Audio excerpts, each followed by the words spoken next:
Hello, everyone. Welcome back to Midnight Murmurs tonight. I'll be your storyteller, guiding you through chilling accounts that were never meant to be uncovered. Before we begin, make sure to subscribe for more true horror stories, and tell me in the comments where you're watching from and what time it is right now, because once you hear these stories, you might never look at the dark the same way again. The night I pitched my tent beside that lake is burned into my memory. Not because of the peace I thought I'd find, but because of what I discovered when I leaned over its surface. Most people take their reflection for granted. You glance into water, a mirror, a window, and you see yourself looking back. But when I looked into that lake, there was nothing. No shadow of me, no faint outline, just a flat, dark sheet that swallowed light like a bottomless pit. At first, I thought it was a trick of the moon, maybe the angle or the ripples. But the longer I stared, the colder I felt. Like the water was aware I was noticing. It wasn't empty, it was deliberate. Something was wrong. I wish I'd walked away right then, but curiosity is a cruel chain. I told myself I was tired, that tomorrow in daylight it would all make sense. But deep down I already knew. That lake wasn't natural and I shouldn't have been there. This story isn't about a peaceful night under the stars. It's about what waited for me in the silence and the reflection that wasn't there, and how it's never truly let me go. I went camping alone because I needed to breathe. My life had become a blur of noise and deadlines. The kind of pressure that makes you forget simple things, like how fresh air feels on your skin or how quiet the world can be without car horns and phone notifications. I told myself a few days in the woods would fix that. Just me, a tent, and the sound of water lapping at the shore. When I asked around about places to camp, a few locals muttered the name Mirror Lake. They didn't suggest it so much as warn me about it. Some swore it was cursed, that people never stayed there more than a night. Others just shook their heads and told me to pick somewhere else. But the more they spoke, the more intrigued I became. I figured it was just superstition, the kind of legend small towns pass down to spook outsiders. If anything, it made me want to go more. When I finally reached the lake, I understood why people called it beautiful. It stretched out before me like liquid glass, so calm it looked unnatural. The wind moved through the trees, but the water stayed motionless, reflecting nothing, not even the silver glow of the moon. I knelt down expecting to see my own face peering back. But there was nothing, no shadow, no shimmer, just a black void that seemed to swallow me whole. I shook it off. Maybe the angle was wrong. Maybe I was more exhausted than I realized. By the time I set up camp and got a fire going, I convinced myself it didn't matter. The air smelled of pine and damp earth, and for a while I felt at peace. That peace didn't last.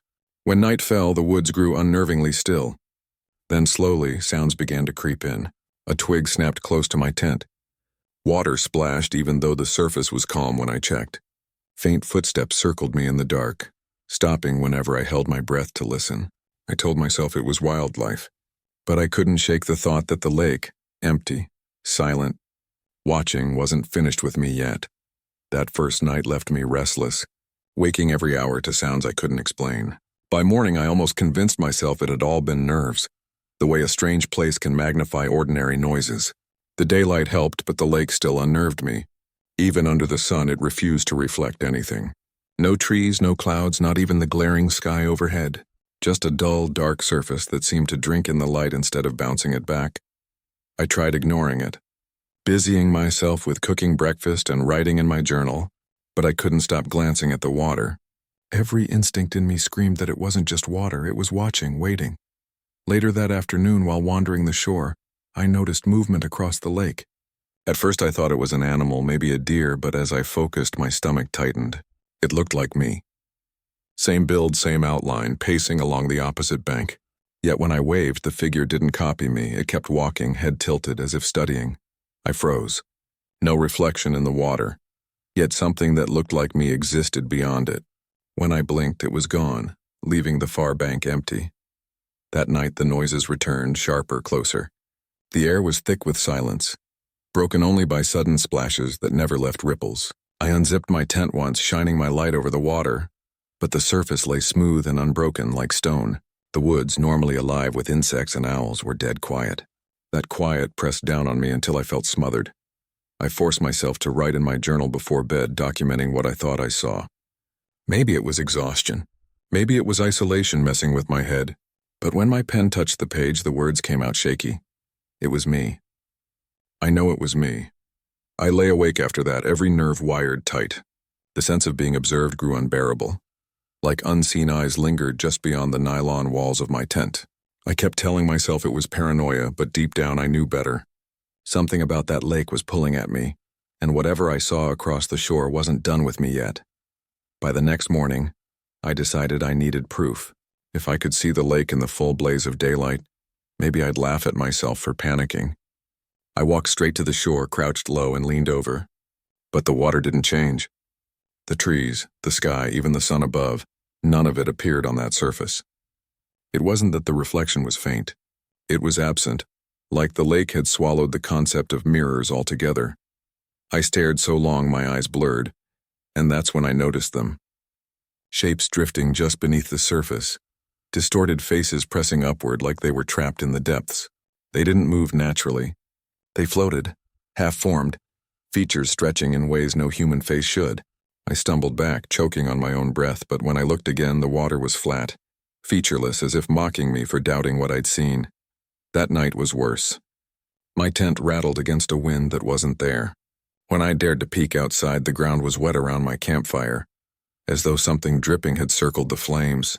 I found footprints, bare human footprints imprinted in the mud, looping around the tent before vanishing toward the water. I wanted to pack up right then, but I froze when I heard it. My own voice, soft, hoarse, drifting across the lake. "Come closer," it whispered, drawing each word out like a plea. My blood turned to ice. It wasn't an echo. It came from the far shore, exactly where I'd seen that figure the day before. I sat inside the tent for hours, clutching my flashlight like it was a weapon. Every rustle of leaves made me jolt. The whisper came again, fainter but undeniable. "Come closer." Sleep was impossible. Every time my eyes fluttered shut, I saw those faces beneath the water, pale and warped, staring at me as if waiting for me to join them. By dawn, I was shaking, hollow-eyed, convinced the forest itself was holding its breath. It wasn't just the lake anymore. The woods around me felt alive, bending closer, conspiring to keep me there. By the fourth day, I'd had enough. My nerves were shot. My journal full of rambling notes that read more like confessions than entries. I told myself I'd leave even if it meant hiking all night. I packed my gear in frantic bursts, barely eating, shoving everything into my bag while glancing at the lake like it might lunge for me. But leaving wasn't simple. Every path I tried seemed to curve back toward the shore. I'd walk for what felt like hours, the sun crawling across the sky, only to find myself standing at the same stretch of black water. It was impossible, like the forest had folded in on itself. My map was useless, my compass spun wildly, and panic clawed at my chest. By dusk, the lake was no longer passive. Its surface rippled, though the air was still, and shifting shadows writhed beneath, stretching like hands pressed against glass. They weren't random anymore, they were shaped like me. My own outline moving below, distorted, clawing upward as if it wanted out. I tried building a fire to steady myself, but the flames sputtered and died no matter how much kindling I fed it. Smoke coiled and disappeared into the dark, leaving me exposed. That night I saw it, not beneath the water, not across the lake, right there, pulling itself from the surface like it was crawling through a doorway. A second me. Its skin dripped with black water, its movements wrong, jerky as though it was learning how to wear my body. I froze inside the tent, my breath shallow, watching as it staggered closer. Every step it took left a wet imprint in the dirt. The sound was unbearable, like water pouring from a broken jug. My own face stared back at me, expressionless eyes, dark hollows that reflected nothing.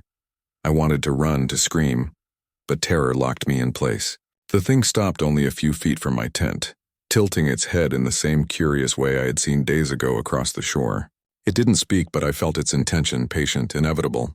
It had come for me. I don't remember how long I sat there, frozen, staring at that dripping version of myself. The tent walls felt thinner than paper, the distance between us shrinking with every second. My flashlight flickered, and in that split moment of darkness I swore I felt its breath on the fabric, damp and cold, like the air around the lake itself had leaned in. The zipper shifted.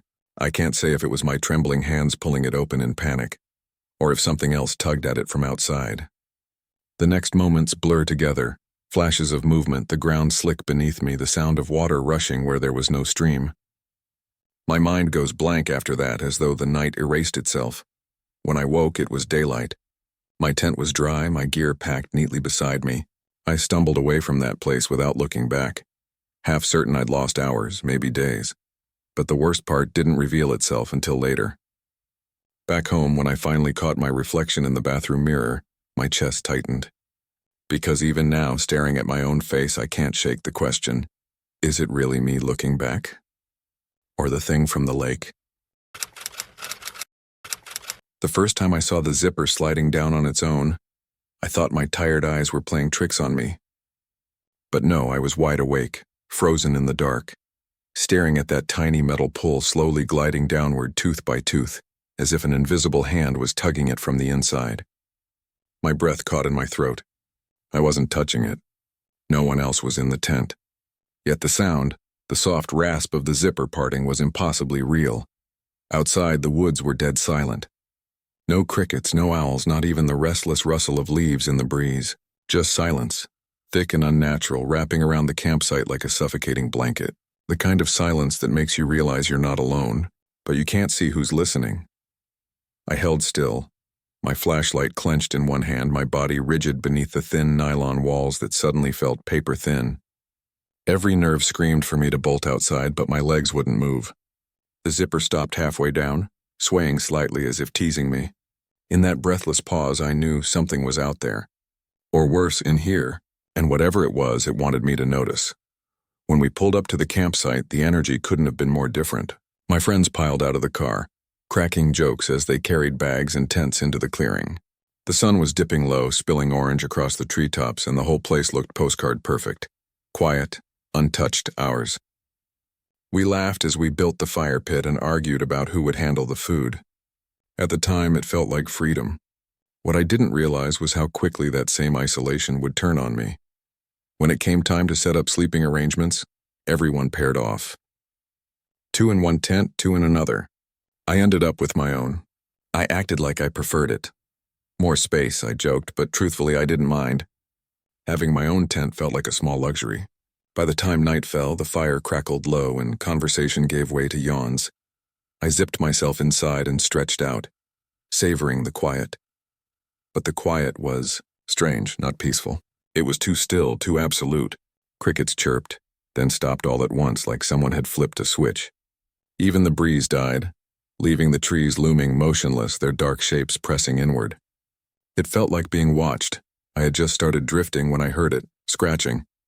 Soft, deliberate, right against the nylon wall near my feet. My heart stumbled. I held my breath, straining to listen.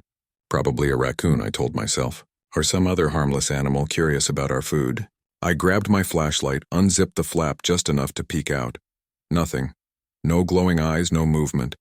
The clearing was empty, the fire nothing more than embers. I zipped the tent shut again, tugging it tight, convincing myself it was nothing. Minutes passed. My breathing slowed. Then came the sound again.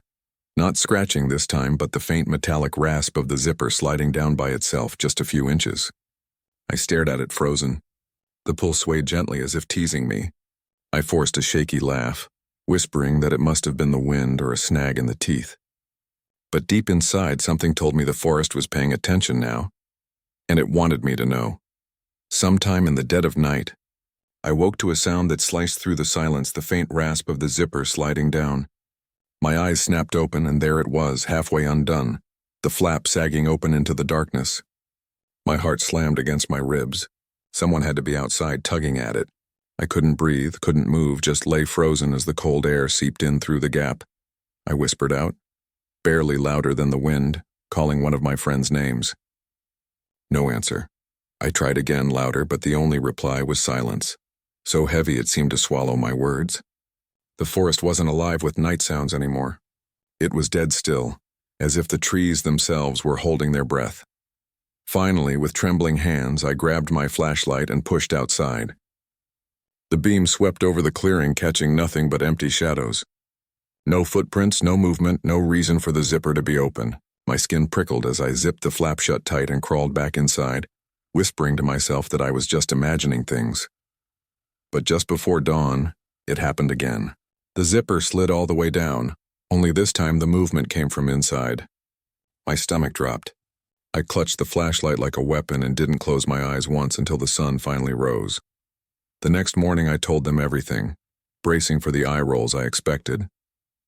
They treated my account like a campfire yarn, smiling, joking that I must have been half asleep or sleepwalking. "You got spooked," Mark said, slapping my back, and their laughter felt like a lifeline. I wanted to believe them. Daylight shrank the fear. We fished at the creek, cooked on the stove, and traded stories until the sun sank. I forced myself to relax because I wanted normal back. The second night arrived with a different weight. The trees seemed to settle closer, the canopy pressing like a lid. I lay awake, every small sound snagging my nerves. Hours after the camp went quiet, the zipper moved.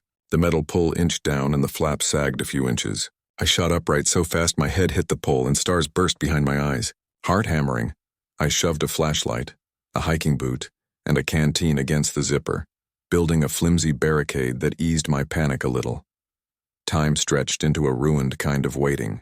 Sometime after midnight, a scrape slid along the fabric, animal or person, and when I leaned forward, the objects were shoved aside as if an invisible hand had nudged them. The canteen lay tipped and the boot sat half under my mat. I swept my light through the gap and saw only trees, their branches motionless like sentries. My throat tightened and a cold tremor crawled up my spine. Then the breathing started. Close, wet, patient. It matched my inhale for a second and kept going when I held my breath. It came from inside the tent with me, unbearably near, pressing against the nylon like a palm. I trained the beam at the narrow space between my knees and the wall, and saw only shadows in the fog of my own breath.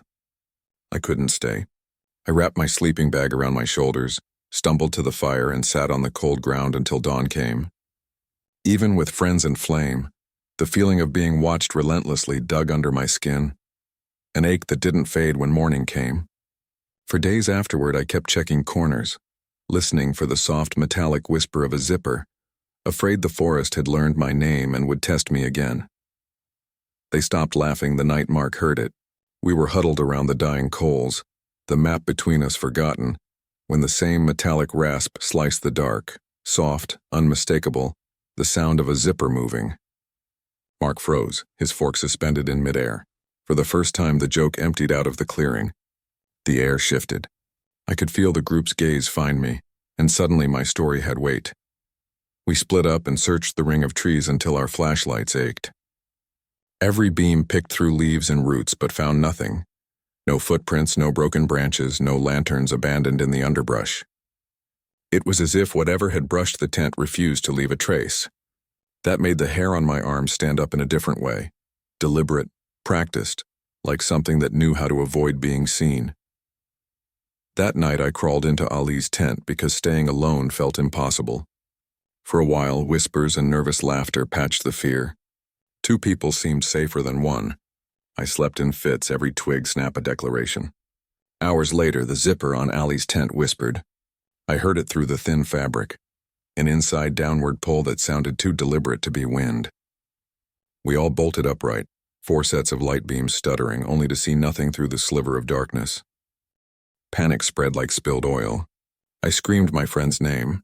Someone shone a light into the mouth of the tent, and the beam caught nothing but our own trembling breath and the flapping of tent fabric. We emptied every pocket, checked for pranksters, and shouted until our throats were raw, but the woods answered with vacant hush. We tried to make sense. Maybe an animal had learned to unzip, we joked at first, but the joke curdled into fear when the zipper slid further down. The sound came from inside, then stopped. For a long time we sat with our flashlights trained on the tent seams, breath synchronized and thin. The sense of being hunted closed around us like fog. Every shadow looked like a hand moving just out of sight. Dawn felt less like rescue and more like a temporary truce, and the trust we had in the simple safety of a zippered shelter was gone. We learned that nylon could not stop whatever watched us from knowing where we slept. On our final night, I forced myself to stay awake. Fear had hollowed me out, but I needed proof. I propped my phone on a pack and aimed the lens at the zipper, the red light blinking like a promise. Hours dragged by, every second a battle to keep my eyes open. The fire outside dwindled, shadows thickened, and the forest wrapped around us in suffocating silence. Then, just past 3, the sound came again, that slow metallic rasp I'd grown to dread. I didn't move. I only stared at the screen as the zipper glided downward, steady, deliberate. My breath caught when I realized there was nothing there. No hand, no shadow. Just the pull sliding by itself, teeth parting as if some unseen thing was stepping through. My pulse thundered, but before the zipper reached the ground, the recording froze. The screen cut to static and my phone went black as though something had decided I'd seen enough. I never went camping again, but sometimes late at night in my apartment I wake to that sound. Soft, metallic, intimate. The slow whisper of a zipper sliding open in the dark. And every time I'm afraid it won't stop. The forest swallowed me whole the deeper I went. The kind of silence that presses against your ears until even your own heartbeat feels too loud. My boots crunched over damp earth, and for hours I hadn't seen a single sign of life. No hikers, no hunters, not even birds daring to break the stillness. That's why the glow caught me so off guard. Through the trees, faint and flickering, was the unmistakable light of fire. I moved closer, cautious but curious, until the clearing opened around me. A campsite. Tents slouched like they'd been abandoned in a hurry. Backpacks leaned against logs, half-zipped with clothes spilling out. Food wrappers fluttered in the dirt. But what froze me in place wasn't the mess, it was the fire. The campfire still smoldered. Glowing orange at the base, thin wisps of smoke curling into the air as if it had been tended minutes ago. Someone had been here, very recently. My eyes darted around the tree line, searching for movement, expecting to hear laughter, footsteps, something. But there was nothing. Just the fire, refusing to die, whispering with its last breath. And the question that rooted me in dread. If they left. Why didn't they put it out? I stepped into the clearing with a kind of hesitation I couldn't shake. The way you'd enter a room you know isn't empty even if it looks that way. The campsite smelled faintly of smoke and damp nylon. A kettle sat balanced on a rock, blackened from use, its lid half open as if someone had been about to pour. I crouched beside it, brushing my fingers over the cool metal. Cold. Whatever warmth lingered came only from the fire. The tents sagged as though their owners had crawled out but never returned. One flap hung open, revealing a sleeping bag that was still unzipped, bunched like someone left mid-rest. A pack of trail mix lay scattered in the dirt. No animals had touched it, which was strange enough out here. That's when I noticed the tree. The bark was shredded. Deep gouges raked downward, too wide for a knife and too high for any small creature. My stomach tightened. Above me, a lantern dangled from a low branch, creaking softly as it swayed. But the air was dead still. No breeze. No reason for it to move. I forced myself to check the second tent. Inside, among clothes and gear, I found a notebook. The handwriting was messy, frantic, words running off the lines. Pages flipped in my hands, the entries growing more erratic. At first, it was about ordinary things. Hiking routes, fishing attempts, a funny argument about burnt marshmallows. But then the tone shifted. We hear something at night. It stays beyond the firelight. It won't come close, but it's there. The last entry stopped mid-sentence. The pen stroke dragging down the page like the writer's hand had been yanked away.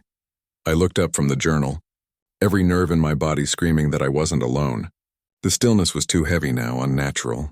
My eyes searched the woods, the shadows between trees where the firelight didn't reach. And though I saw nothing, I couldn't shake the feeling that something saw me. I should have left. I knew that. But curiosity pinned me in place. I wanted to know what happened here. I wanted to believe there was a logical answer. That's what I told myself as I stayed, long enough for night to fall. By the time the sun slipped behind the treetops, the forest felt like it was holding its breath. Shadows stretched long, curling across the ground, and the fire's glow became the only real source of light. I told myself I'd wait, just for a little while, thinking maybe the campers would come back, maybe I'd hear voices and see flashlights bobbing through the trees. But the longer I sat, the clearer it became. No one was returning. The noises started small, a single twig snapping somewhere in the dark, then another. At first I thought it was an animal, but the pattern was wrong. Too deliberate, too heavy, as though footsteps were circling just outside the light. My chest tightened with every sound, the fire crackling louder in my ears than it should have. Then came the whispers. Thin, almost delicate, threading through the trees like strands of smoke. At first I couldn't make out words, just faint murmurs that rose and fell like a conversation I wasn't meant to hear. But then my blood went cold. One of the voices wasn't unfamiliar. It was my own. The notebook flashed through my mind. The warning scrawled in shaky handwriting. Don't answer if it speaks in your voice. My throat went dry. I wanted to call out to prove to myself no one was there, but fear held me back. The voice grew clearer, echoing through the dark. Come here, it coaxed. The cadence was mine, the exact way I'd say those words, down to the rhythm of my breath. We need you.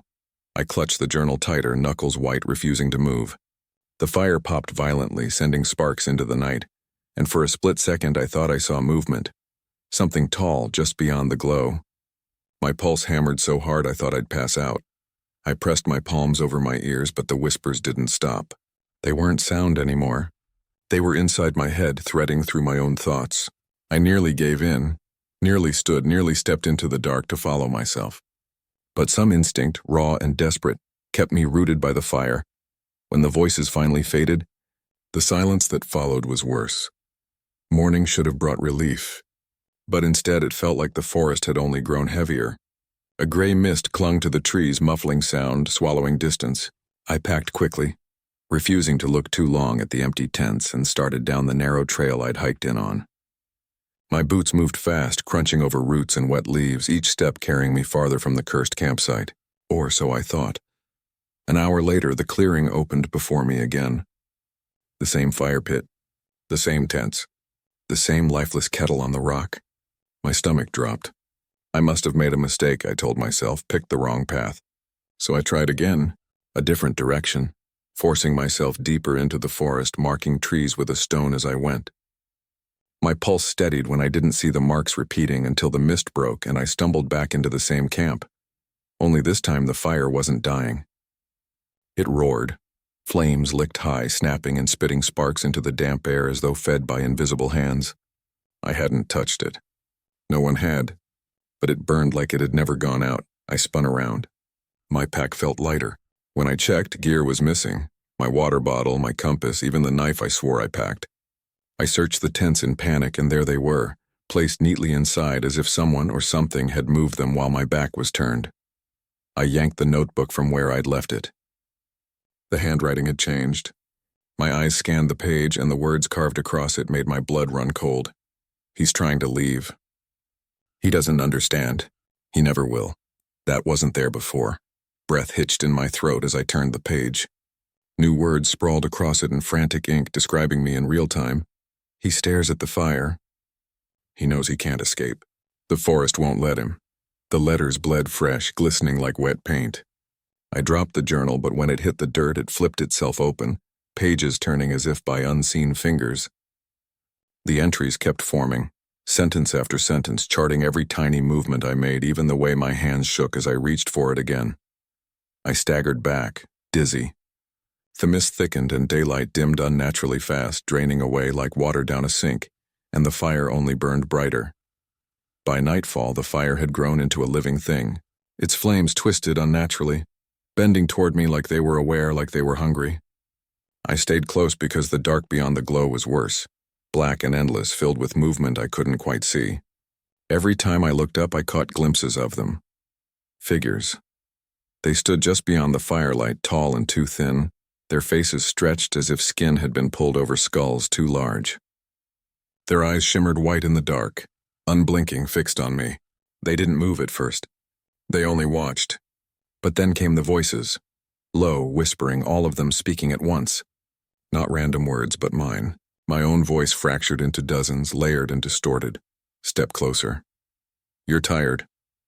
Let us help. The sound drilled into me until my jaw ached. I gripped the notebook like it was the only thing tethering me to sanity. My thumb smeared over the final entry, the one I hadn't noticed before. One of us has to stay to keep the fire burning. Or it chooses someone else. The truth sank in like ice water. The campers hadn't vanished. They'd escaped by leaving someone behind, by feeding the fire, and now it wanted me. The figures swayed in the dark, their faces splitting into grotesque smiles, mouths stretching too wide, too wrong. I wanted to run, but every trail only led back here. I wanted to scream, but my voice was already theirs. The flames hissed, spitting sparks as the shadows inched closer. Their whispers grew louder, their bodies twitching like puppets tugged on invisible strings. and the journal pulsed hot in my hands, the ink scrawling across the page even as I read it. He will choose soon. He must. The fire is waiting. I understood then. This wasn't just a campsite. It was a trap, a cycle. Someone always had to remain guarding the flame, feeding it with fear, with life. If the fire died, it crossed over. If I ran, it would follow me out. The figures leaned forward, stretching at the edge of the light, their whispers sharp as knives. The fire demanded its keeper. I don't know how long I've been here, staring into the flames, waiting for them to make their move. My legs ache, my throat is raw, and the night feels endless. The figures don't come closer, not yet. They linger at the edges, patient, confident. They know the choice isn't theirs, it's mine. I thought about running, about breaking into the trees and never looking back. But I've seen what happens when you try. The forest bends, the paths twist, and no matter where you go, it all circles back here. The fire always wins, so I sit. The journal lies open on my lap, and my own words scratch themselves across the page, binding me to this place. My hand trembles as I write this, but I know someone will find it. Someone always does. And when they do, maybe they'll make a different choice. Maybe they'll break the cycle. Or maybe they'll sit where I'm sitting now, listening to the whispers growing louder in the dark, feeling the fire's pull. If you're reading this, don't let the flames die. Don't listen when it speaks in your voice, because if the fire chooses you, there's no leaving. I always thought camping alone would bring me peace. No buzzing phone, no city noise, no people breathing down my neck, just me, a tent, and the quiet hum of the forest. At first it was perfect. The air was crisp, pine-scented, and heavy with that silence you only get miles from civilization. I told myself I'd finally sleep without distractions, wrapped in the warmth of my own little cocoon. But the forest doesn't stay silent forever. As the sky darkened and the fire shrank to glowing embers, I couldn't shake the feeling that the woods were listening. Every creak of a branch, every whisper of wind seemed too precise, like it had purpose. I tried to laugh it off, reminding myself this was what I came for. Solitude, stillness, space to breathe. By the time I crawled into my tent, my body ached for rest. The zipper rasped as I opened my sleeping bag, and I slid one leg inside. That's when I froze. My hand brushed against something soft, not the nylon lining I expected, but warmth. Something was already there, waiting for me in the one place I thought I'd be safest. Earlier that day, everything felt ordinary. I drove until the road turned to dirt, parked where the trees swallowed the horizon, and carried my pack deeper into the wilderness. The forest air felt sharp and alive in my lungs, a welcome change from exhaust fumes and neon lights. I told myself this trip was about disconnecting, stripping everything back to basics. Just me, the earth, and quiet. No buzzing phone, no coworkers, no responsibilities. I wanted silence, at least I thought I did. By midday, I found a clearing by a stream and set up camp. The sunlight shimmered through the canopy in golden shards, almost too perfect, like a postcard. I stretched out on the ground, letting the quiet sink in, but the longer I listened, the more I realized it wasn't true quiet. The forest had a pulse. Every rustle of leaves made me glance up. Every snap of a twig jolted my nerves. It wasn't city noise, but it was something. I shook it off, telling myself nerves were natural. Alone in the woods, every sound feels louder. Still, there were moments I swore the trees were holding their breath, watching. A crow cawed once and flew off, and the silence that followed pressed down on me like a weight. As the sun dipped lower, I built a small fire and forced myself to relax. The flames cracked cheerfully, and for a while I almost believed the tension in my chest was gone. I was here for peace, not paranoia. But then I noticed the ground near my tent. Tracks. At first, I thought they belonged to a deer, but they were wrong. Too wide, oddly shaped, with a dragging line between them, like something heavy had been pulled along. They circled the tent in a broken pattern, weaving in and out as though pacing or testing the perimeter. I knelt closer, heart thumping, tracing the indentations with my fingers. They weren't familiar, not like the paw prints or hoof marks I knew from books. These looked deliberate, like someone or something had lingered here, deciding whether to come closer. I forced a laugh, shaking my head at myself. Probably just some animal I'd never seen before. That's all. Just wildlife. Nothing unusual. Nothing to worry about. At least that's what I told myself. By the time night fully settled over the forest, the fire had burned down to glowing coals. I sat inside the tent, zipped tight against the chill, listening to the fabric shiver in the wind. The darkness outside felt endless, pressing against the thin walls like a living thing. I told myself the tracks I'd found earlier didn't matter, but the thought lingered like a splinter in my mind. At first it was faint, just a crunch of leaves somewhere beyond the clearing. I froze, every nerve straining. Then another. Slow, deliberate steps, not scurrying like a deer, not the thump of a bear. These sounded measured, almost cautious. My breath caught as I reached for my flashlight. The beam cut across the tent, and for a split second I saw something. A shifting shadow gliding past the fabric, tall and wrong in shape. The light flickered, and then the noises stopped. Not faded away naturally, just gone, like someone had flipped a switch on the entire forest. The silence that followed was so thick it rang in my ears. I lay back, heart pounding, telling myself not to panic. Sleep would make it better. Sleep would shrink the fear into something manageable. But every time my eyes drifted shut, I jolted awake. A snap outside. A faint scrape like fingers dragging across bark. And worst of all, breathing, not mine. A steady rhythm just outside, so close it might as well have been leaning against the tent wall. I held my breath, counting, waiting for it to pass. But it never did. It simply stopped whenever I moved, resuming the moment I stilled again, like it was sinking itself to me, mocking me with patience. I clutched the flashlight, daring myself to unzip the tent and look, but fear nailed me to the floor. Instead, I curled deeper into my bag, listening, every hair on my arm stiff with electricity.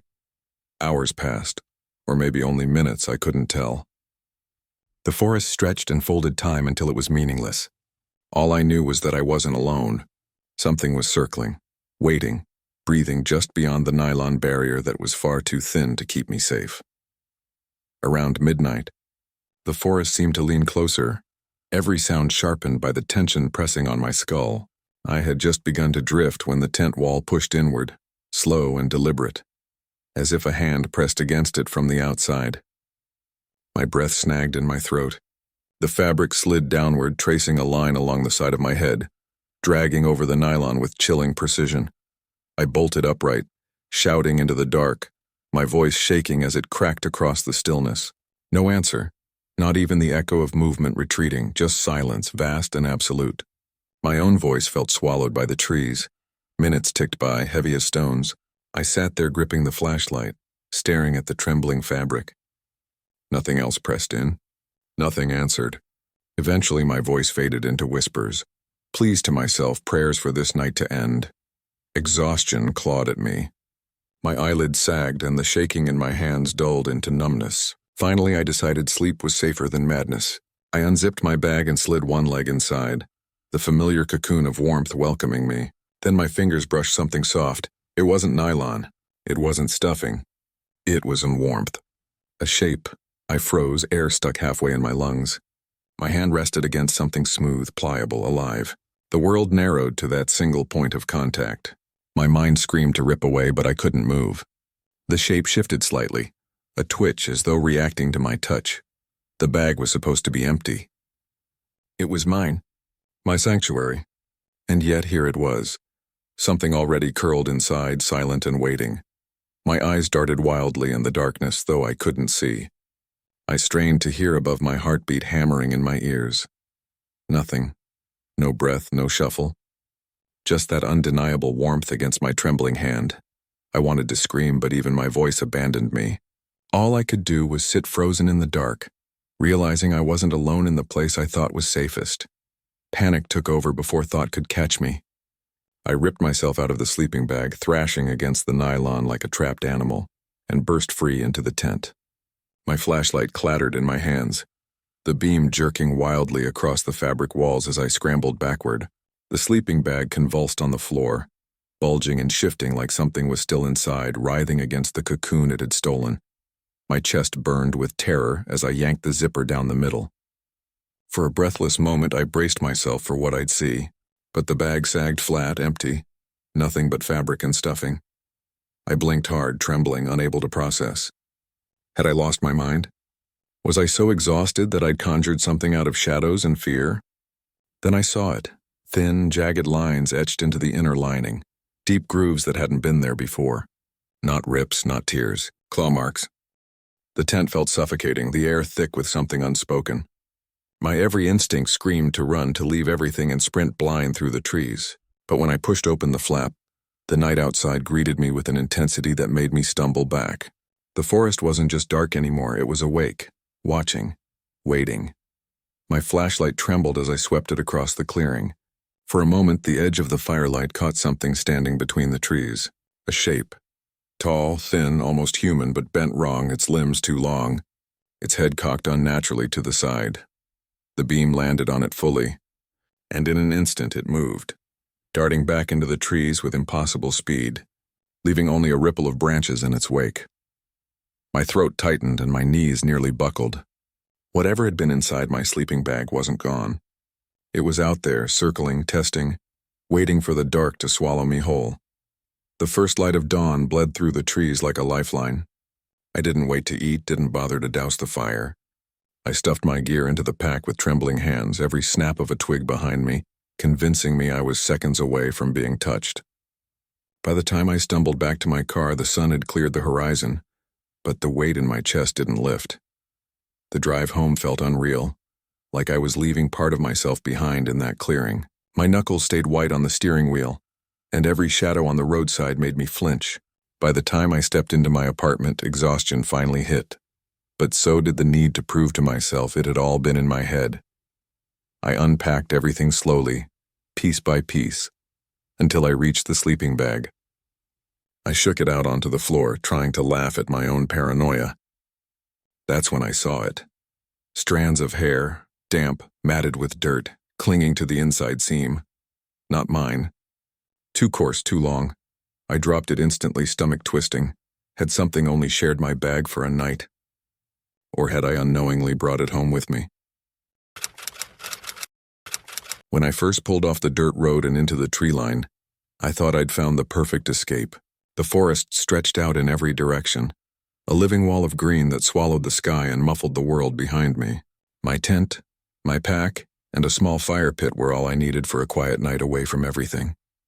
At least that's what I told myself. But even as I set up camp, I couldn't shake the feeling that the woods were holding their breath, waiting. The wind whispered through the branches, owls called in the distance, and the usual buzz of crickets filled the background. But there was something about the rhythm of it that felt rehearsed, almost like a recording on a loop. That night I learned the truth. I didn't believe the locals when they warned me, said the forest had a strange rule, one that nobody could explain. After midnight, one man muttered, "The woods don't make a sound." I laughed it off. Nature doesn't just turn itself off like a switch. But as my fire flickered and the minutes crept toward 12, I realized the warnings weren't superstition. They were survival advice I should have taken seriously. All day long I told myself I came out here to reset, to breathe. Life back home had been suffocating. Endless deadlines, buzzing phones, the constant hum of traffic that never really stopped. Out here I thought I'd find silence in the best possible way. I parked near a gravel pull-off just past the tree line, shouldered my pack and followed a narrow trail into the woods. The air smelled sharp and clean, tinged with pine and damp earth, and the deeper I walked, the more the world behind me disappeared. By mid-afternoon, I found a small clearing just wide enough for my tent. Sunlight filtered through the branches, scattering across moss and roots like broken glass. I set up camp with practiced hands, hammering stakes, unrolling my sleeping bag, and stacking firewood. Everything looked perfect, yet I couldn't ignore the way the forest pressed in on me. Birds sang, cicadas buzzed, but every so often, I'd pause and realize all of it had stopped for a heartbeat, then started again as if nothing happened. Back in town, when I'd stopped for gas, an older man had warned me. He glanced at my tent gear and muttered, "Don't stay after dark. Not out there." His eyes held something heavy, something unspoken. I shrugged it off then. But as the sun bled into the horizon and shadows stretched across my campsite, those words clung to me like a burr. Evening painted the trees in hues of purple and black. The first stars pricking holes in the sky, I built my fire, its crackling warmth a small comfort against the gathering dark. Still, unease settled in my chest, thick and unwelcome. It wasn't fear, not yet, just the gnawing sense that the woods weren't simply alive. They were aware. The fire was my anchor that night, a fragile island of warmth in an ocean of black trees. I sat close, poking the flames with a stick, listening to the forest breathe. Every sound felt sharper, more deliberate. The hoot of an owl, The chirp of insects, the dry shuffle of leaves as something small darted through the undergrowth. It was ordinary wilderness noise, yet my nerves stayed wound tight, waiting for something I couldn't name. Midnight crept closer without my realizing it. I leaned back against my pack, letting the firelight dance across my face when suddenly the world changed. It didn't fade gradually or dim like a storm warning, it stopped. All at once, as if some unseen hand had pressed mute on existence. The fire still crackled, but beyond its circle, the woods had gone hollow. No owls, no crickets, no wind brushing through the branches, just nothing. The silence was so complete it hurt. I snapped my fingers near my ear, clapped my hands, even whistled. My noises cut through, but they hung awkwardly in the dead air, swallowed before they could echo. I shouted once, half a laugh, half a dare, and the sound bounced back at me, small and pitiful. That's when I felt it, the undeniable prickle of eyes on me. I turned toward the trees, flashlight in hand, and swept the beam over the trunks. Nothing moved. Nothing breathed. Yet the pressure didn't fade. It felt like the entire forest had drawn close, listening, waiting. My heart hammered, and every instinct told me to retreat into the tent, zip it up tight, and pretend the world outside didn't exist. But the silence pressed harder, suffocating as if the woods themselves were holding me hostage. I sat by the fire, rigid, straining my ears for the smallest hint of life. There was none. Midnight had stolen the sound from the world and left me utterly alone, except for whatever was out there watching. I couldn't sit still anymore. The silence clung to me like a wet sheet, heavy and suffocating, and the longer it lasted, the more unbearable it became. Grabbing my flashlight, I stepped beyond the fire's reach, the beam carving a thin path through the trees. My boots crunched against the soil, but even that sounded wrong, too sharp, too isolated, with nothing natural to blend into. Every step echoed like it didn't belong in this place. I swept the light across the forest floor, and that's when I noticed it. Impressions in the dirt, deep and oddly spaced. They weren't boot prints. They weren't animal tracks either. They looked like something heavy had passed through, toes dragging like a giant had stumbled forward on uncertain legs. My stomach twisted, but I forced myself to follow them. The tracks curved between the trees before vanishing into a tangle of roots. A branch shifted overhead, but there was no sound, just the sight of it swaying. I froze, light trembling in my hand. My breathing was the only noise, ragged and frantic, echoing too loud in this dead world. I whispered a shaky curse, then turned back toward camp. When I reached the clearing, my stomach dropped. My tent flap hung open, swaying gently. I knew I'd zipped it shut. Inside, my sleeping bag was unrolled, my pack shifted, my lantern tipped on its side. Nothing was missing, but everything was touched. Like someone or something had rifled through my belongings just to let me know it could. I backed away, firelight painting my shadow across the trees. The silence bore down harder, thick in my ears, pressing against my skull. For a wild moment, I thought maybe this wasn't just the absence of sound. Maybe the forest was swallowing it whole, consuming every trace of life after midnight. I sat rigid by the fire, until exhaustion forced my eyes to close. But even then, I knew I wasn't alone. Something was out there, something that moved when the world went mute. By the time the first thin streaks of dawn broke through the trees, I was already packed. I didn't care about breakfast or coffee, I just wanted out. But the forest had other plans. My compass spun uselessly in circles, the needle twitching as if confused. My phone, which still had some charge, couldn't find a signal. And when I tried to follow the trail I'd hiked in on, it bent in strange ways, curving back toward the same clearing again and again. No matter how far I walked, I ended up standing where my tent had been, staring at the dying embers of my fire. That night, the silence didn't wait until midnight. It started early, seeping into the forest just after dusk. One moment, crickets chirped around me, the next, gone, as if the woods anticipated my attempt to leave and punished me for it. My chest tightened.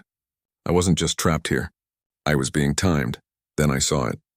At first, I thought it was a tree, tall, narrow, unmoving. But when I aimed my flashlight, it shifted. A figure, human-shaped but too tall, its limbs stretched unnaturally long. No face.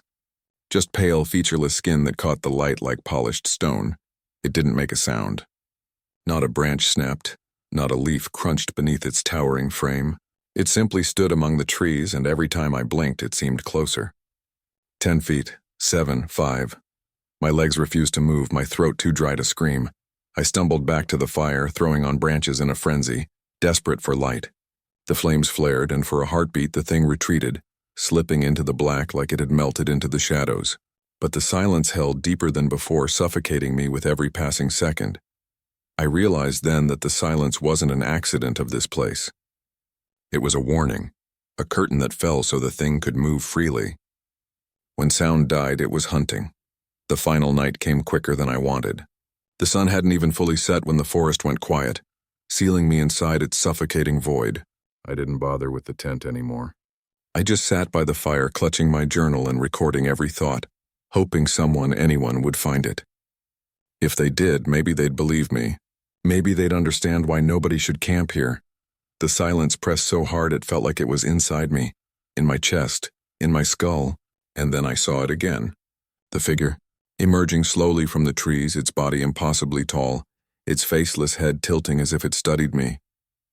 It stepped into the firelight without sound, the flames reflecting off its pale, endless skin. Each movement was deliberate, predatory, like it had all the time in the world. I wanted to run, but where? The forest wouldn't let me go. My voice cracked as I whispered for help, though I knew there would be no answer. My last thought before it reached me was chillingly simple. This place doesn't want campers. It wants silence. And tonight I finally understood why. Most camping trips fade from memory like background noise, but this one carved itself into me. Every second etched sharp as broken glass. It should have been ordinary. Just 3 friends escaping the city, trading fluorescent lights for fireflies and the silence of the woods. But nothing about those woods was silent, not really. The first thing I noticed wasn't the smell of pine or the cool bite of mountain air. It was my compass. I'd bought it cheap, barely bigger than a coin, yet I carried it like an anchor against getting lost. At first, the needle behaved, resting obediently north, steady as my heartbeat. But then only a few miles in, it twitched, not like a glitch or a bump from my hand.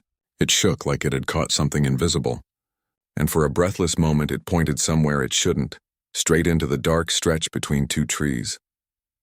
I laughed it off, pretended it was just magnetic interference, but the longer I stared, the more the air around me seemed to press in. The forest was watching. I didn't tell my friends. Instead, I pocketed the compass, convincing myself it was nothing.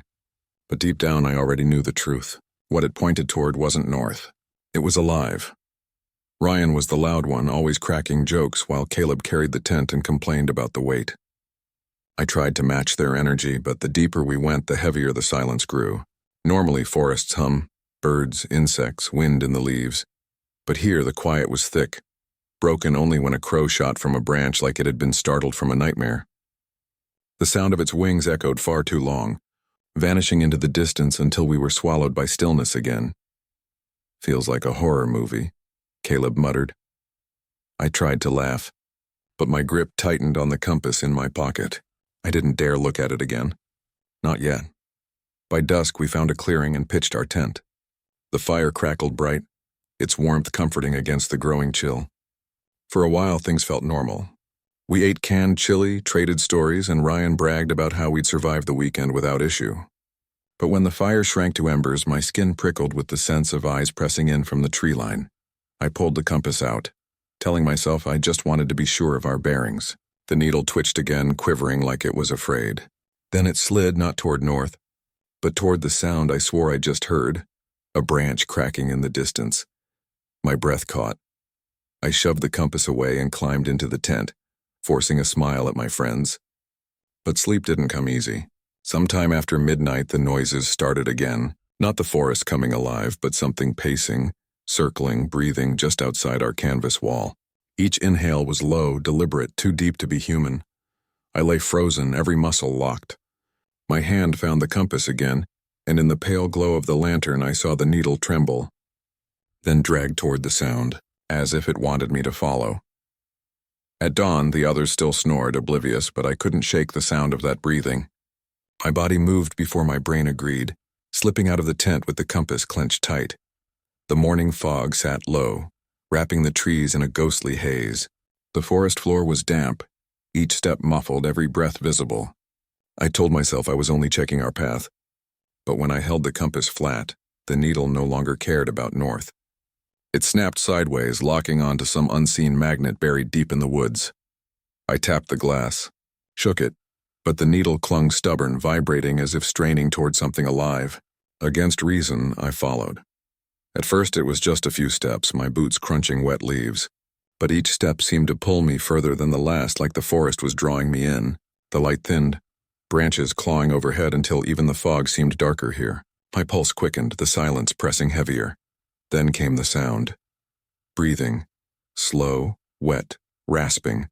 Like lungs that had never tasted air properly. I froze. My breath misted in the cold, and for a moment I thought it might match mine. But it didn't. It was deeper, slower, deliberate, my chest constricted. I spun in every direction, flashlight beam slicing through fog. For a heartbeat it caught something. A figure hunched and massive, pale skin stretched over a shape too big to belong. Shoulders heaving. Then it shifted backward, swallowed by trees. I staggered, the sound growing louder as if mocking my panic. My throat closed, but my legs moved. Stumbling back toward camp, tripping over roots, branches whipping my arms as if the forest itself tried to hold me. When I burst through the clearing, Ryan's head popped from the tent. "You good, man?" I lied. "Just exploring." The words scraped my throat raw. Caleb rubbed his eyes, mumbling, but I couldn't focus.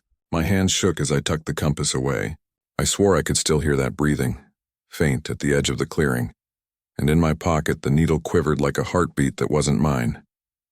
That night, the forest pressed even closer. The wind died. The fire sputtered out, smothered by damp air. We sat in the dark, whispering nonsense to pretend we weren't afraid. But when we finally crawled into the tent, the sounds returned. At first, it was faint, twigs cracking, leaves shifting. Then breathing.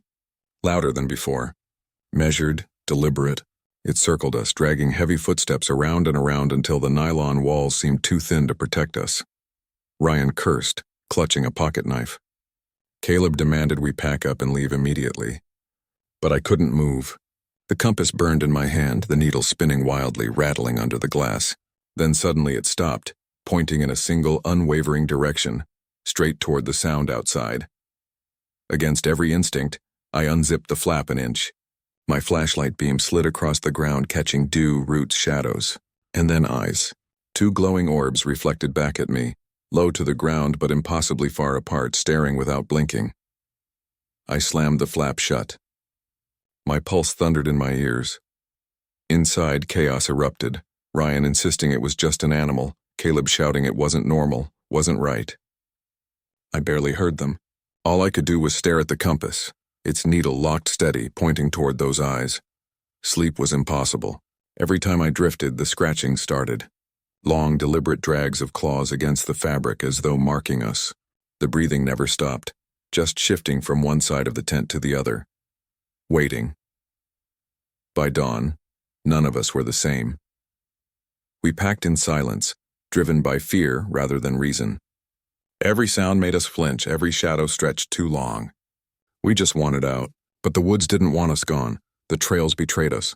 Paths twisted into knots, landmarks doubled back. The more we walked, the deeper we went. Caleb accused me of steering wrong. Ryan swore we'd been here before. I raised the compass like proof, but it betrayed me too, dragging us forward, never north, never out. Always deeper. The air felt heavier with each mile, pressing on my chest. The forest warped around us, trees bent at odd angles, their trunks swollen and scarred. At first I thought they were scratches, random marks of some wild animal. But as we passed tree after tree, the patterns grew deliberate. Spirals, slashes, crude symbols gouged deep as though something had written in a language older than the forest itself. Caleb stopped, his voice cracking. "This isn't natural. Something put these here." Ryan tried to laugh it off, but his voice wavered. I couldn't speak. The compass needle jerked violently, then steadied in one fixed direction. We followed, too scared not to. The trees parted into a clearing where sunlight spilled like a cruel spotlight. And there, littering the ground, lay the remnants of someone else's camp. Sleeping bags ripped to ribbons. A lantern split in half. A backpack crusted with dirt and dried blood. A boot with no foot inside. It wasn't ours. It belonged to others, people who'd never made it out. The silence in that clearing was worse than the breathing. It was final, as if the forest itself held its breath, waiting for us to understand. Caleb turned on me. his face pale with terror. "You brought us here." I shook my head, but the compass trembled in my hand like it agreed with him. The truth gnawed at me. I wasn't leading anymore. I was being led, and whatever was guiding me wanted us here. By the time the sun dipped again, exhaustion had hollowed us out. None of us wanted to admit it, but we knew the forest wasn't letting us leave. The breathing returned before the stars even rose, deeper now, heavier, pressing against us from every side. Ryan vanished first. One moment he was cursing under his breath, the next he'd stepped beyond the circle of our lantern. We called his name until the woods swallowed it whole. Caleb grabbed my arm, shaking, eyes wide. Then he too was taken. A snap of branches, a choked cry, and then silence. Just me left, my breath tearing ragged in the stillness. The compass quivered violently, then stilled. I stared down at it, horror spreading like frost. It had never been guiding us north.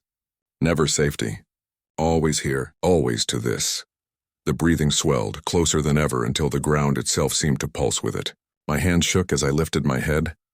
Something massive shifted just beyond the tree line, shoulders scraping bark, a silhouette too wide, too tall to be human. And then it stepped forward, each movement slow, deliberate, inevitable. The compass needle froze, steady in its direction, and as the creature exhaled, hot and wet against my face, I realized the truth. I hadn't been navigating at all. I'd been following it fade to black. I had always loved camping alone. The idea of being swallowed by the forest, the quiet hum of nature all around me. That night I set up my tent under a canopy of towering pines, the sky a dark quilt pierced with stars. Everything felt normal at first. The crisp smell of pine, the gentle rustle of leaves in the wind. But there was an edge, subtle, almost imperceptible, like the forest was holding its breath. I was just about to crawl into my sleeping bag when I heard it. A soft, high-pitched laugh drifting through the trees. My stomach dropped. I froze, straining to see past the shadows, but there was nothing. No flicker of light, no hint of movement.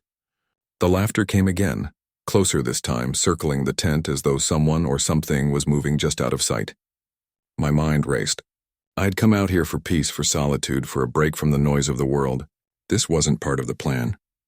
Yet the air felt charged, the forest alive in a way I had never noticed before, and that laughter. It wasn't playful, it wasn't human. Somewhere in the darkness I knew I wasn't alone, and I could feel the forest watching, waiting, and maybe, just maybe, toying with me. I've always been the kind of person who needed the quiet to think, the isolation to untangle the chaos of life. That's why I chose to come here, to this patch of forest far from any road or civilization. My car had rattled over miles of uneven gravel before I found the perfect clearing, a little hollow hugged by ancient pines. I had packed light, just the essentials, a tent, a sleeping bag, a small stove, and enough food to last a couple of days.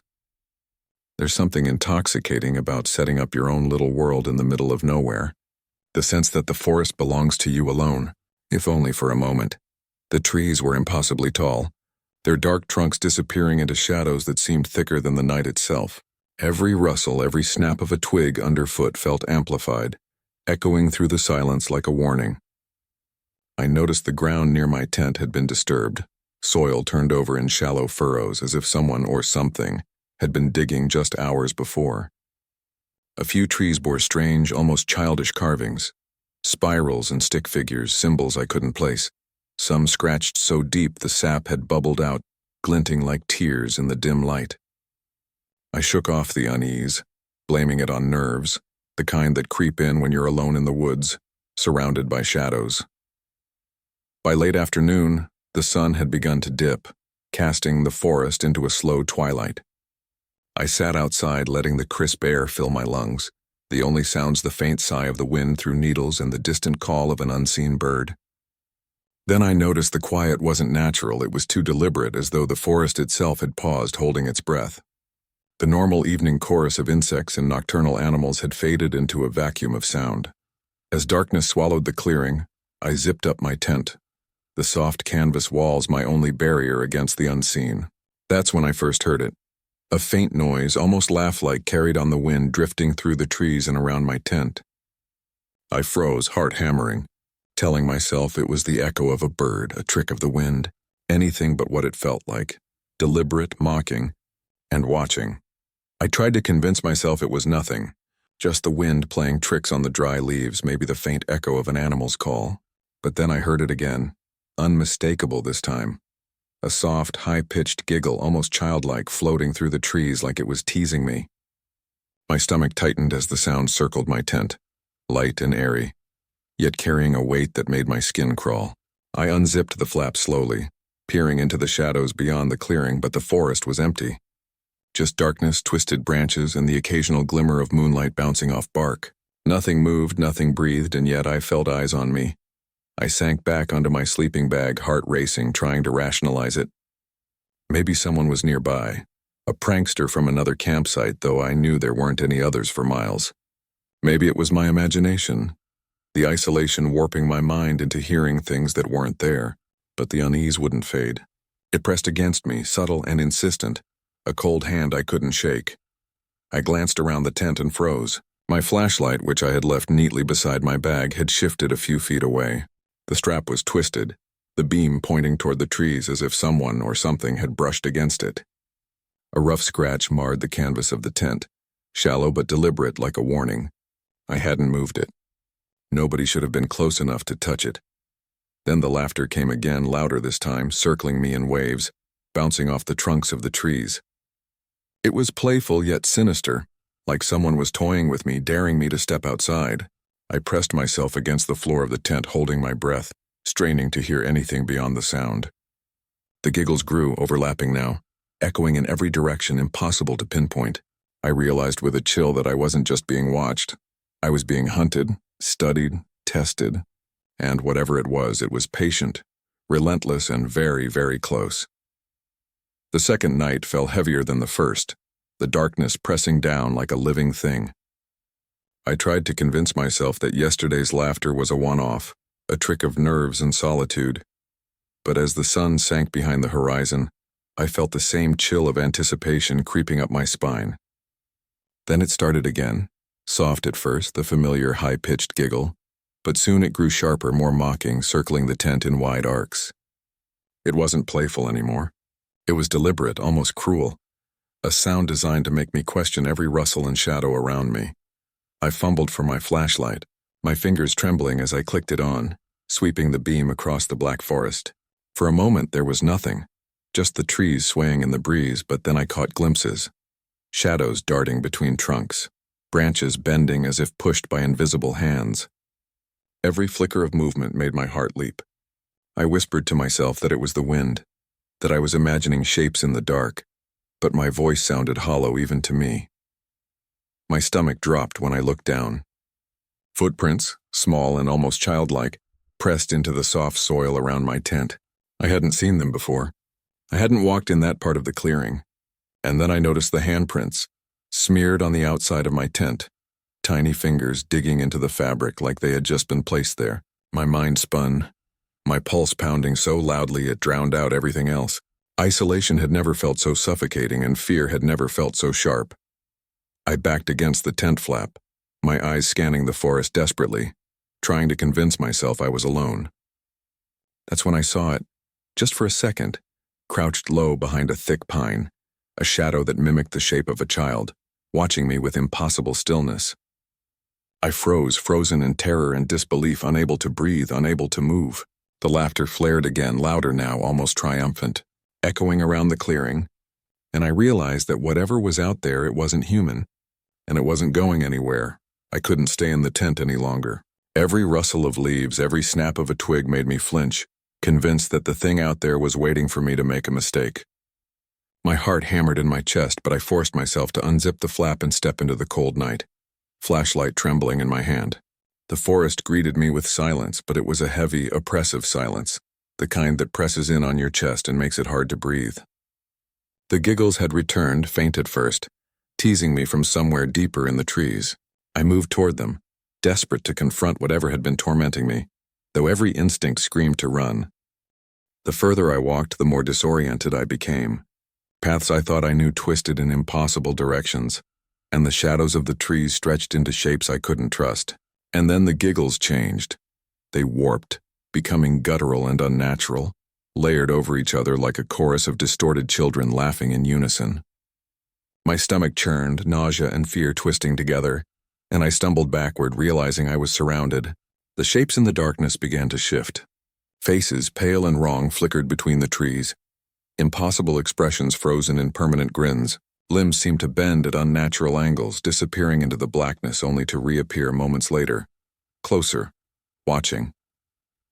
Panic gripped me like a vice. I turned and ran blindly, crashing through branches and underbrush, desperate to get back to my tent.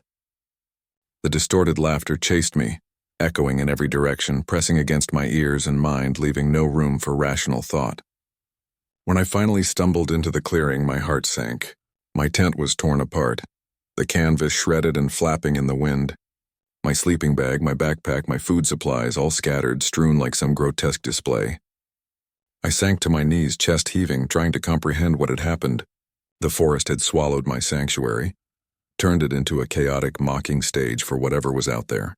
I had survived, technically, but the certainty of safety was gone, ripped away along with the fabric of my tent, leaving only shadows, laughter, and the memory of eyes that should not exist.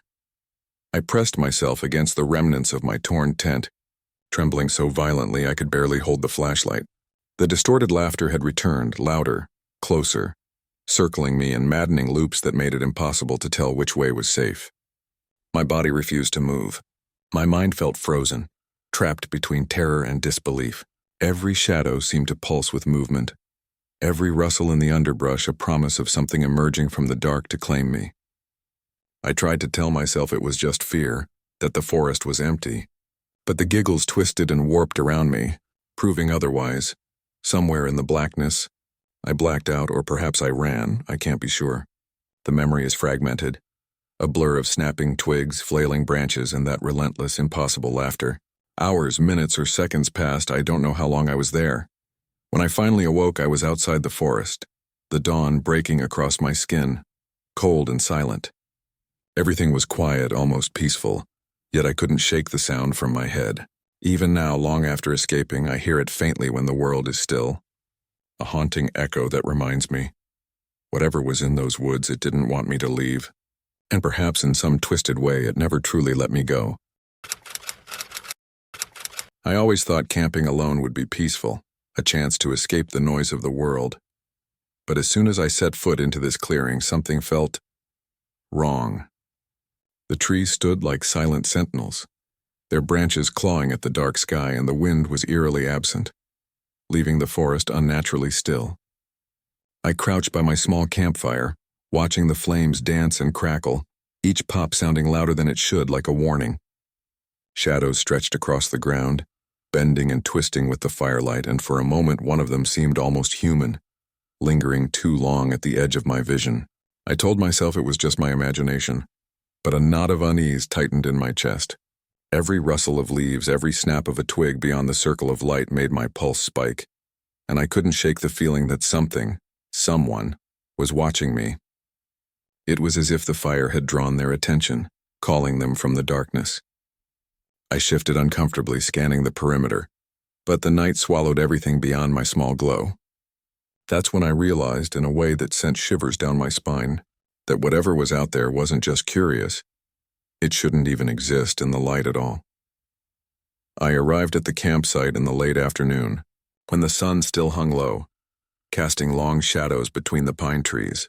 The forest smelled like earth and resin, thick and pungent, with a faint hint of something I couldn't quite place. I spent a few minutes walking the perimeter, looking for a spot that felt safe yet secluded, a place where I could build a fire without too much risk of smoke drawing attention.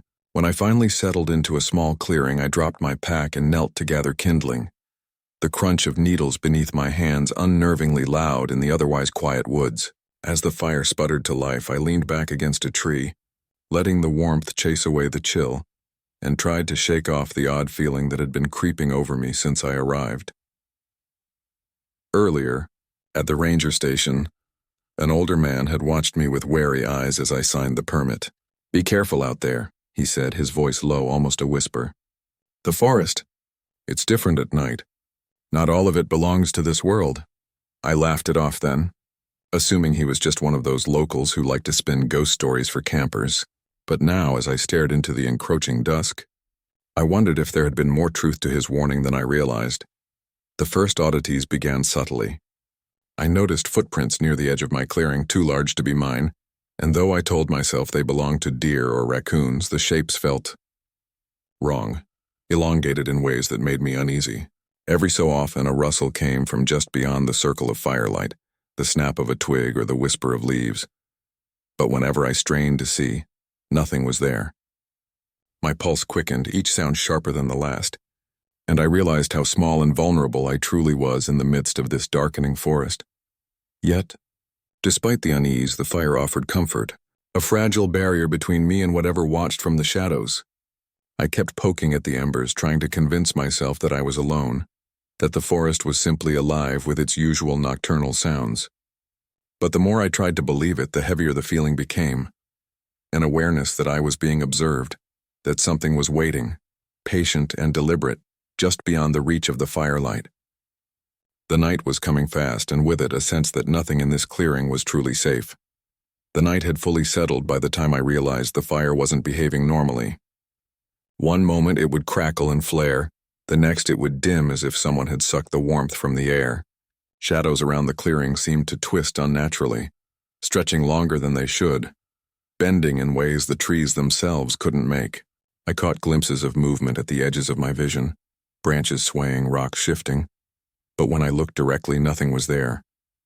My heart started hammering, and I told myself it was the wind, the uneven ground, the way my imagination was turning every detail into something sinister. Then came the sounds, a soft, deliberate step on dry leaves, barely audible over the fire's crackle, followed by another. I froze, holding my breath, trying to convince myself it was just an animal. But the cadence didn't match anything I knew. Too careful, too quiet, almost purposeful. Whispers flickered through the trees so low I couldn't make out words, yet the tone was unmistakably hostile. Every snap of a twig or rustle of leaves sent a shock of fear through me, and the warmth of the fire no longer comforted. It felt fragile, like a small barrier against something vast and patient. Then, just for a heartbeat, the firelight revealed it. A figure, or maybe just a shape, stood beyond the reach of the glow. I could feel its eyes before I could even see them, sharp and knowing, cutting through the darkness in a way that made the hairs on my neck stand on end. I blinked and it was gone, leaving only the shadows behind, stretching and bending as if the darkness itself were alive. Panic began to claw at my mind. I thought about running, leaving everything behind, but the forest felt different now, oppressive, as though paths had shifted and exits might lead nowhere. Staying didn't feel safe either. The sensation of being hunted pressed down on me, and the longer I lingered, the more I sensed the presence circling, deliberate, waiting for me to make a mistake. My mind raced with questions I didn't want to ask. What was it? How close was it? And most terrifyingly, what would happen if it finally stepped into the light?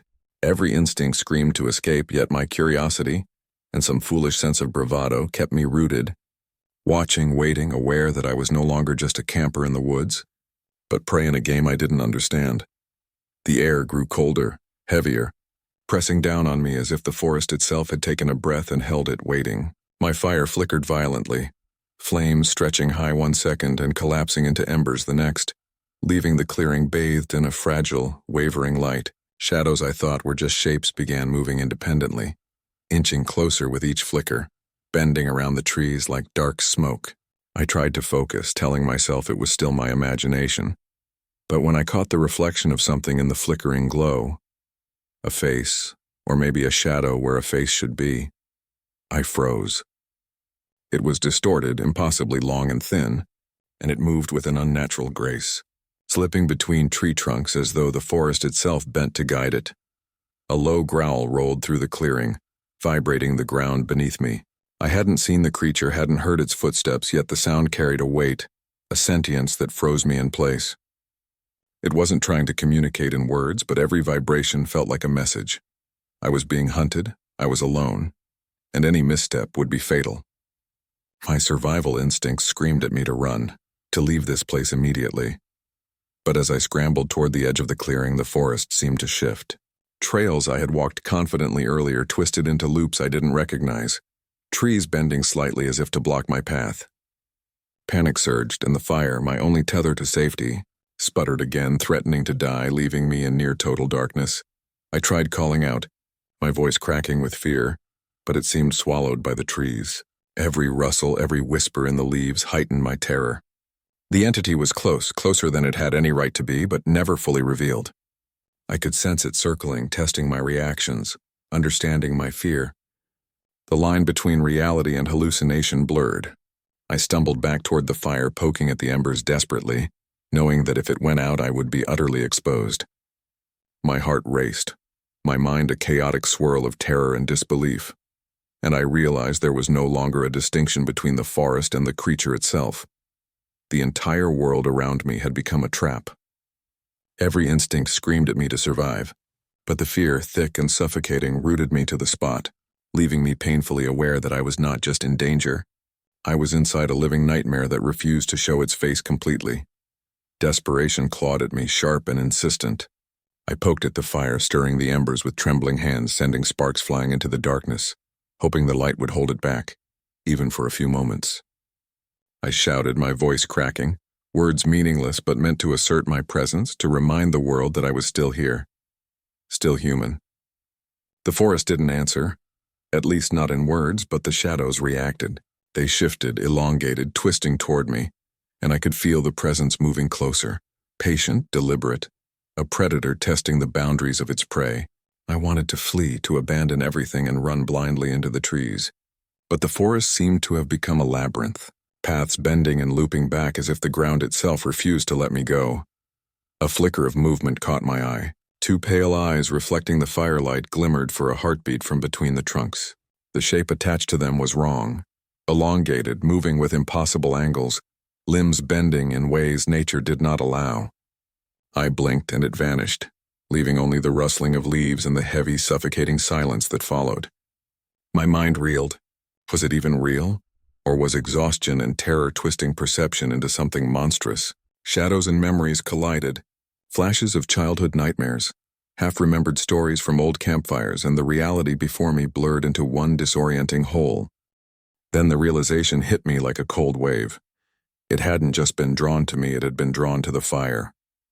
The small flickering blaze, my only source of warmth and light, was a beacon for something that should never see the world illuminated. Fear turned into a grinding, gut-level understanding that I had summoned this horror simply by existing in the light. My heart pounded as I fanned the fire harder, trying to make it burn brighter, to create a boundary I didn't fully understand. The entity circled, patient, watching, and I could sense it evaluating, waiting for my next move, testing my resolve. I stumbled backward, aware that survival meant staying alert, keeping the fire alive and keeping my mind tethered to reality. Every snap of a twig, every flicker of flame could be the difference between life and something far worse. And yet, even as terror grounded me in the present, part of me couldn't stop watching, couldn't stop trying to see it fully, even though I knew the truth. Whatever had been drawn by this light was never meant to exist here, and some boundaries once crossed could never be undone. I stumbled from the clearing, knees scraping against roots, lungs burning with each ragged breath, the fire behind me reduced to a handful of smoldering embers. Every step felt uncertain, the forest still alive with shifting shadows, the rustle of unseen movements following me like a predator that hadn't yet decided whether to strike. I dared not look back, yet the memory of those pale, glimmering eyes burned into my mind, refusing to be shaken. Somewhere deep in the darkness I could feel it, patient, watching, waiting for the next time the light would call it forth. By the time I reached the edge of the forest, dawn was creeping over the horizon, washing the world in a pale, forgiving glow. The terror hadn't left me, though. It lingered, an invisible weight pressing against my chest. I could still hear faint whispers, like the last sighs of a nightmare refusing to end. And I knew with a cold certainty that the fire had marked me, that the boundary I had breached would not easily be forgotten. Even now, I can't help but think about that small, flickering flame, how it drew something that should have remained hidden, something that should never have been summoned into the light. And somewhere in the quiet corners of the woods, I know it still waits,